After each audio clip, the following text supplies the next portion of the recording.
दोस्तों welcome to money stalkers. इस video के अंदर हम लोग बात करने वाले हैं अदानी ग्रुप के बारे में। तो अदानी ग्रुप के अंदर हर एक दिन कोई ना कोई खबर हमें आती हुई देखने को मिल रही है, कोई ना कोई हमें न्यूज़ हर एक दिन देखने को मिल रही है।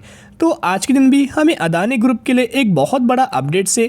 तो चलिए अपडेट्स के बारे में बात करते हैं, लेकिन उससे पहले दोस्तों आपको बताऊंगा अदानी ग्रुप के अंदर बहुत सारे हमें प्रॉब्लम्स अभी भी नजर आ रहे हैं और नेगेटिव न्यूज़ ही करंट बेसिस के ऊपर देखने को मिल रही है। जेपी मॉर्गन की तरफ से ह्यूज अमाउंट ऑफ सेलिंग हमें अदानी ग्रुप्स के अंदर, अदानी शेयर्स के अंदर, अदानी स्टॉक्स के अंदर हमें देखने को मिल चुकी है। तो अभी मैं चुके सबसे पहले अपडेट्स के बारे में देखेगा। Adani group market cap now at 7 lakh crore, 9 group stocks in red. तो टोटल दोस्तों अगर आप अदानी ग्रुप का दोस्तों टोटल शेयर्स मिला के जितने भी स्टॉक्स होंगे अदानी ग्रुप के अंदर, टोटल शेयर्स मिला के करंट बेसिस के ऊपर अगर आप देखोगे 7 लाख करोड़ के आसपास ही मार्केट कैप हमें करंट बेसिस के ऊपर देखने को मिल रहा है। ये मार्केट कैप पहले बहुत ज़्यादा था। करंट बेसिस के ऊपर जिस तरह से हमें सेलिंग हर एक दिन हमें अदानी स्टॉक्स के अंदर, अदानी ग्रुप्स के अंदर हमें नजर आ रही, इसी की वजह से अगर आप मार्केट कैप देखोगे अदानी ग्रुप का 7 लाख करोड़ के आसपास हमें मार्केट कैप हमें करंट बेसिस के ऊपर देखने को मिल रहा है। अभी माचे के अपडेट्स के ऊपर जो अपडेट्स है बहुत ज़्यादा आपके लिए इंपॉर्टेंट होने वाला है। देखिएगा, JP Morgan investment arm to pledge its ESG fund of Adani stocks.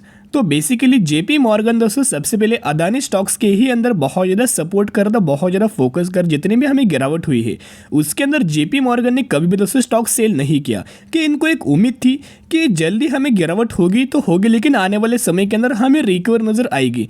लेकिन करंट बेसिस के ऊपर जो हम बोल सकते हैं कि पेशेंस लेवल, तो जिस तरह से अदानी स्टॉक्स बहुत ज़्यादा ह्यूज वैल्यूएशंस के ऊपर नज़र आ रहे थे, अगर आप इनका पी रेशियो देखोगे और अगर आप सेक्टर का पी देखोगे, ह्यूज अमाउंट ऑफ डिफरेंस हमें दोनों के अंदर नज़र आ रहा था। और जो ब्रोकर्स का जो पहले मानना था, गिरावट से पहले जो ब्रोकर्स का मानना था कि अदानी ग्रुप के स्टॉक 200 गुना ज़्यादा वैल्यूएशंस के ऊपर करंटली ट्रेड करे, इनका जो एक्यूरेट वैल्यूएशन से 25 के आसपास हमें वैल्यूएशंस अदानी ग्रुप का, अदानी स्टॉक्स का हमें नजर आ रहा है। तो चलिए कंपनी न्यूज़ के बारे में हम लोग बात करते हैं।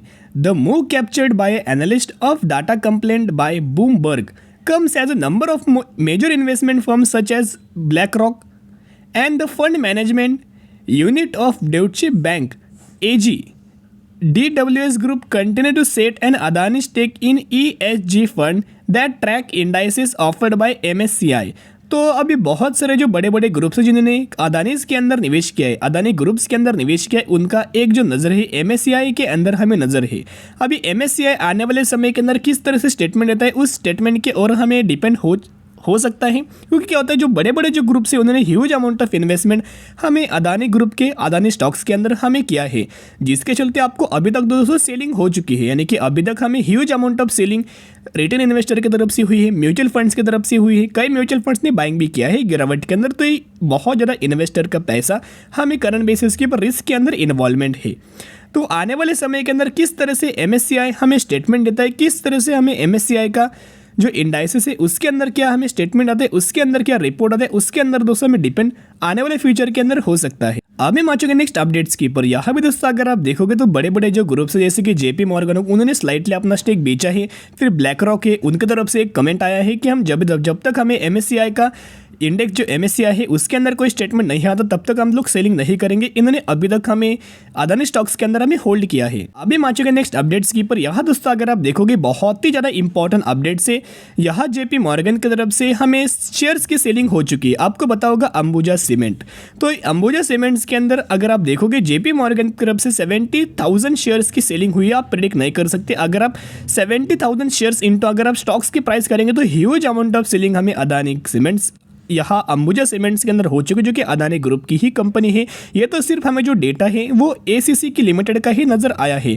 और भी बहुत सारे स्टॉक्स है, अदानी पावर है, अदानी विल्मर है, अदानी पोर्ट है, अदानी एंटरप्राइजेस है। तो इन कंपनीज के अंदर भी ह्यूज अमाउंट ऑफ सेलिंग हमें देखने को मिल चुकी होगी। करंट बेसिस के ऊपर इनका ये मानना है कि जो अदानी का जो फर्म है, जो अदानी फर्म है उसको NSE के अंदर दोस्तों लिस्ट करने वाले हैं, निफ्टी के अंदर लिस्ट करने वाले हैं। देखिएगा बेसिकली मैं तो जनरली निफ्टी के ही स्टॉक्स दोस्तों बाइंग करता हूँ। निफ्टी इंडाइसेस के अंदर जितने भी स्टॉक्स होंगे उन स्टॉक्स को ही दोस्तों मैं पिक करता हूँ, अपने पोर्टफोलियो के अंदर बाइंग करता हूँ। तो अभी इनका मानना है कि अदानी स्टॉक्स को निफ्टी 50 के अंदर एंट्री कर लिया, फिर निफ्टी इंडाइसेस के अंदर एंट्री करे। तो बेसिकली इंडाइसेस के अंदर जो इंडाइसेस होते हैं निफ्टी का, उसके अंदर सेफर स्टॉक्स रहते हैं, लेकिन लोगों का जो ट्रस्ट है वो भी दोस्तों टूट जाएगा अगर निफ्टी स्टॉक्स स्टॉक्स के अंदर 80% की गिरावट होगी। अगर आप देखोगे अदानी टोटल गैस के अंदर 80% गिरावट, एंटरप्राइजेस के अंदर 61%, विल्मर के अंदर 33%, पावर के अंदर 46% और एसीसी के अंदर 25%। तो जिसकी वजह से ह्यूज अमाउंट ऑफ सेलिंग हमें नजर आई है और इनका ये मानना है कि ये जो स्टॉक्स है हमें निफ्टी इंडाइसेस के अंदर दोस्तों डालने वाले हैं। जिसकी वजह दोस्तों अगर आप देखोगे अभी भी अदानी ग्रुप के अंदर निवेश करना बहुत ज़्यादा रिस्की काम है। तो जिसकी वजह से एक अपडेट्स में आपके साथ जो अपडेट्स निकल के आया था, जितना भी नेगेटिव अपडेट्स है, पॉजिटिव अपडेट्स है, हर एक अपडेट दोस्तों मैं आपके साथ शेयर करता रहता, जिसकी वजह से करंटली वेट एंड वॉच करना, जब तक प्रॉब्लम सॉल्व नहीं हो तब तक एंट्री मत करना। अभी आपको अपर सर्किट नजर आएगा और 4 से 5 दिनों के अंदर फिर लोअर सर्किट आपको नजर आएगा। इसी तरह हमें कंपनीज के अंदर लगातार गिरावट हो रही है। सबसे पहले इनका जो पैटर्न है हमें तेजी आएगी, फिर गिरावट, फिर रिकवरी, फिर गिरावट, फिर रिकवरी, फिर गिरावट। लेकिन ऑब्वियसली हमें जो लंबे समय के अगर आप देखोगे तो गिरावट ही गिरावट हमें नजर आ जाएगी। तो करंटली इग्नोर करके ही चल सकते हो।